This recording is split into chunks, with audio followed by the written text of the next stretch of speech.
এই পৃথিবীতেই পরম সত্যকে উপলব্ধি করা যায়।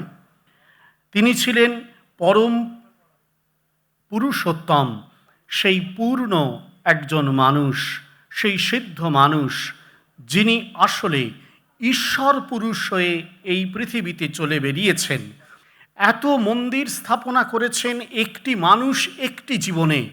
অনাগত কাল একদিন অবাক হয়ে ভাববে এমন কোনো মানুষ কি পৃথিবীতে ছিল। ভগবান শ্রীরামকৃষ্ণদেব স্বামী বিবেকানন্দকে বলেছিলেন যে তিনি এমন যেন হয়ে ওঠেন যার ছায়ায় এসে জগতের লক্ষ কোটি প্রাণ শান্তি লাভ করবে। প্রমুখ স্বামীজির মহারাজজির জীবনেও আমরা সেই একই দীপ্তিকে দেখতে পাই, সেই একই শান্তি আশ্রয়কে দেখতে পাই, যেখানে তিনি অসংখ্য অগণিত মানুষকে আধ্যাত্মিক প্রশ্ন উত্তর দানে, আধ্যাত্মিক অমৃত वितरण करार मध्य दिए शांति एने दिएछेन। प्रमुख स्वामी जी ये भी उनका जन्म तो हुआ था बड़ौदा में, गुजरात में, चसनाद ग्राम में, और सिर्फ 20 साल की उम्र में उन्होंने त्याग धर्म ग्रहण किया था। और सबसे आश्चर्य की बात ये इतनी बड़ी साधु संत संप्रदाय के प्रमुख बने सिर्फ 28 साल की उम्र में। Can you imagine? क्या विश्वास हो सकता है इतने बड़े साधु संप्रदाय के ये को प्रमुख बनाया गया सिर्फ 28 साल की उम्र में? उनकी कितनी बड़ी तपस्या थी, उतने कितने बड़े त्याग थे, उतने की तेजस्विता थी, जो सिर्फ उनके जो गुरु जी थे उन्होंने सिर्फ उनको 28 साल की उम्र में सौंप दिया, तुम इस संस्था के प्रमुख हो और प्रमुख सामूहिक।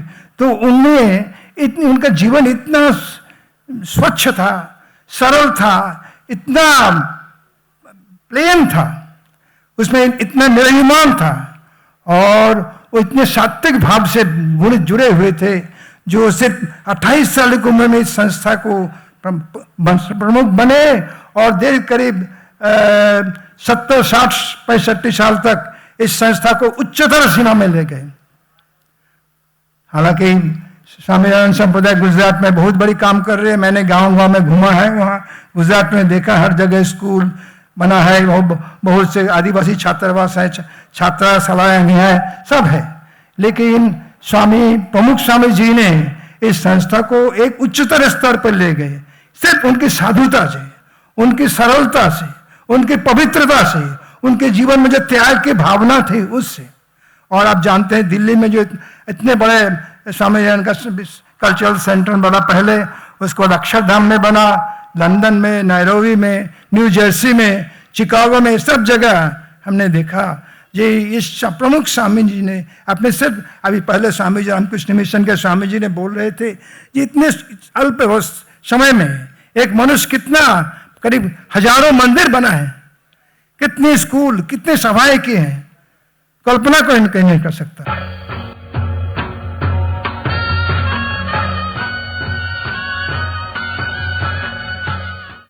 ব্রহ্মাণ্ড তারিতে শক্তি ধরে জনে জনে, এক একজনের মধ্যে এইরকম শক্তি আসে যারা ব্রহ্মাণ্ডকে তারণ করতে সমস্ত হন।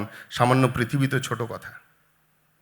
এইরকমই একজন মহান বিভূতির, সন্ত বিভূতির শতবর্ষে এসে তার কাছে নত হয়ে তার চরণে শ্রদ্ধাঞ্জলি জ্ঞাপন করে আমরা যাতে সমাজের জন্য, দেশের জন্য, দেশবাসীর জন্য নিত্য মঙ্গল বা শ্রেয় বস্তু নিরন্তর সাধন করে শ্রেয় मंगल तार रास्ता के प्रशस्त करते पारी, तार काछे यही प्रार्थना करे। जिनके कारण हम सब इस पावन धाम पे इकट्ठे हुए हैं, उस पुण्य श्लोक पावन विग्रह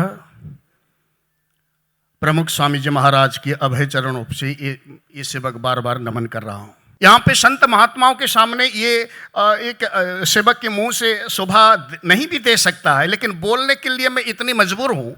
संत के स्वभाव, संत की परिचय वस्त्र से नहीं है, माला तिलक से नहीं है, आचरण से, स्वभाव से, कर्तव्य से।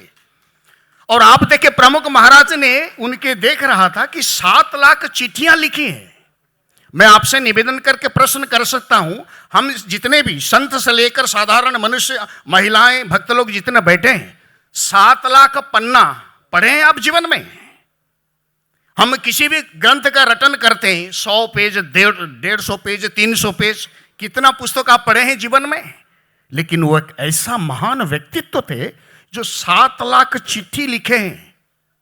सोच रहे हैं इस बात को, मैं तो चौंक गया था जिस दिन इस बात को पढ़ा। तो 7 लाख चिट्ठियां जो लिख रहे हैं, तो साधारण मनुष्य में वो नारायण ज्ञान ही था।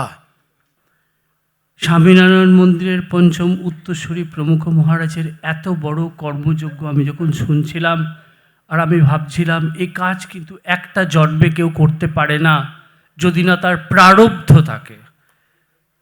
তিনি সংস্কার নিয়ে জন্মেছিলেন, এটা এক জন্মে একটা মানুষ কখনোই করতে পারে না যদি আগের জন্মের তার পুণ্যকর্ম না থাকে। आज स्वामीनारायण महाराज के जो प्रमुख स्वामी हैं उनकी कृपा से ये अक्षरधाम प्रतिष्ठित हुआ है और एक तीर्थ स्थान ही बन गया भारतवर्ष के। कलकत्ता के क्यों आसपास के हजार भक्त आकर के यहाँ अपने अध्यात्म पिपासा मिटा रहे हैं और उनके अंदर वह भाव जागृत हो रहा है। क्योंकि जो संत आते हैं वे केवल संत शरीर नहीं आता है, उनके हृदय में जागृत भगवान का जो विग्रह है वो सर्वदा उपस्थित होता है। इसलिए संत जहाँ आते हैं, संत के साथ जागृत सुर में स्वयं भगवान आ जाते हैं। इसलिए वहाँ अलग से प्रतिष्ठा करने की आवश्यकता नहीं पड़ती है, ये भागवत का कहना है। ধর্মের উপলব্ধি বি অ্যান্ড মেক। উপলব্ধিবান পুরুষ, আনন্দময় পুরুষ অন্যকে আনন্দ দিতে পারে। কাঠ তখনই উত্তাপ দেয় যখন সে নিজে জ্বলে। বরফ শীতলতা দান করে, তার কারণ তার মধ্যে সেই শীতলতার নির্যাস লুকিয়ে আছে। আচিনতি শাস্ত্রানামিতি আচার্য, তিনি আচার্য, তার কারণ তিনি শাস্ত্রকে নিজের জীবনে পালন করেছেন। কি সেই শাস্ত্রের কথা? সমত্বম যোগ উচ্যতে, সকলকে ভালোবাসা, সকলের জন্য সমানভাবে প্রেম, সেটাই সম্ভব যে মানুষ সর্বম খলবিদম ব্রহ্মকে নিজের জীবনে উপলব্ধি করেছেন এবং করে দেখিয়ে গেছেন যে এই জীবন যাপন করা যায়। ভালোবাসা ধর্মজীবনের সারবত্তা। ভারতবর্ষ বৈকুণ্ঠের প্রাঙ্গণ,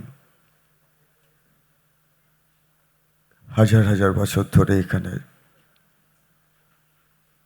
স্বয়ং ভগবানই বিভিন্নভাবে বিভিন্ন রূপে এখানে আবির্ভূত হয়েছেন। আজকে যে প্রতিষ্ঠানে আমরা এখানে সমবেত হয়েছি, শ্রীমৎ প্রভু স্বামী মহারাজজির শতবর্ষ উৎসবে, এই শতবর্ষ উৎসবটা কি শুধু তার জন্য সীমাবদ্ধ থাকবে 1 বছর, 1000 বছর, 100 বছর, তাই কি? তা নয়। যিনি অনন্ত, যিনি অসীম, তাকে কোনো শতবর্ষ দিয়ে বা কোনো কিছু দিয়ে আবদ্ধ করে রাখা যায় না। তার আবির্ভাব, তার এই সৃষ্টি, তার এই স্মৃতি, তার কিছু কর্মকাণ্ড, তা যুগ যুগ ধরে চলতে থাকবে। আজকে আমরা এখানে যে রয়েছি, সকলের মধ্যেই তিনি সুখে এখানে এখানে রয়েছেন, উপস্থিত রয়েছেন। তারই যে গুণকীর্তন হচ্ছে, তার সম্পর্কে যে আলোচনা হচ্ছে, তিনি এখানেও রয়েছেন, শ্রবণ করছেন, শুনছেন, প্রীত হচ্ছেন।